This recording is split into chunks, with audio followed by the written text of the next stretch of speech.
धेरै समय पहिलाको कुरा हो। एउटा घना जङ्गलमा भयानक खडेरी पर्यो। नदी नालाहरू सुके अनि जनावरहरू भोक र प्यासले व्याकुल हुन थाले।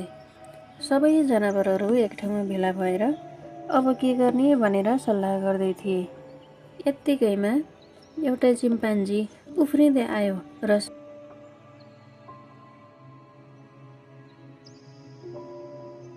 साथीहरूलाई भन्यो,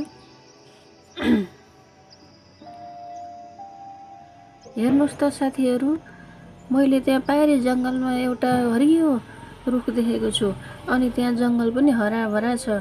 सायद त्यहाँ फलफुलहरू हुन सक्छ। हामी सबै त्यतै जाउँ, सायद खानेकुरा भेटिन्छ कि। चिम्पान्जीको कुरा सुनेपछि सबै जनावरहरू त्यस जङ्गलमा जाने निर्णय गरे र सबैजना मिलेर त्यता जान थाले। लामो समयसम्म हिँडिसकेपछि सबै जनावरहरू एउटा नदीको किनारमा आइपुगे।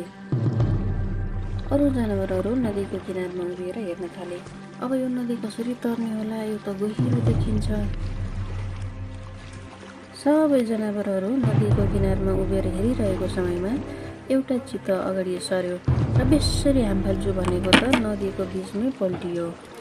अनि ऊ देखेर एकदमै डरायो, किनकि तलबाट त एउटा गोही आइरहेको। उसलाई एकदमै डर लाग्यो र हत्तपत्त उठेर नदीको किनारमा फर्कियो। त्यसपछि सबै जनावरहरू मिलेर सल्लाह गरे, अब यो नदी कसरी तर्ने होला त। यत्तिकैमा हात्तीले आइडिया लगायो। ऊ खोज्दै खोज्दै अलि तलसम्म पुग्यो र एउटा ठुलो काठको मुढा देख्यो। हात्तीले आफ्नो सुँडमा काठको मुढा बोकेर ल्यायो अनि दुईवटा ढुङ्गामा राखेर पुल जस्तो बनायो।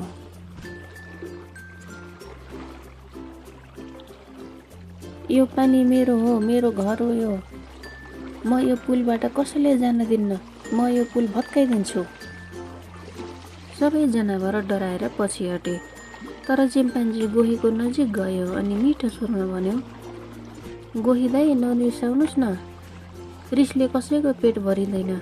हामी उतै पारी जङ्गलमा जान्छौँ, फलफुल टिप्छौँ अनि मिठा मिठा फलफुल र माछाहरू ल्याएर तपाईँलाई दिन्छौँ। चिम्पान्जीको मिठो बोली र बाँकी जनावरहरूको एकता देखेर गोहीको मन पग्लियो र उसले भन्यो, ल ठिक छ, मलाई पनि भोक लागेको छ, तपाईँहरू जानुहोस्। त्यसपछि सबै जनावरहरू मिलेर पुल पार गरेर हरियो जङ्गलमा पुगे। जङ्गलमा पुगेपछि उनीहरूले अगमजेल खाए र गोहीलाई पनि दिए। त्यस दिनदेखि तिनीहरू सबैजना सँगै मिलेर बस्न थाले। साथीहरू, यस कथाबाट हामीले के सिक्न सक्छौँ भने घमण्डले सधैँ विनाश मात्र निम्त्याउँछ, तर एकता र मिठो बोलीले ठुलोभन्दा ठुलो सङ्कट पनि पार गर्न सकिन्छ। जसरी यी जनावरहरूले मिलेर आफ्नो ठुलो सङ्कटलाई पार गरेर रमाइलो जीवन पाए।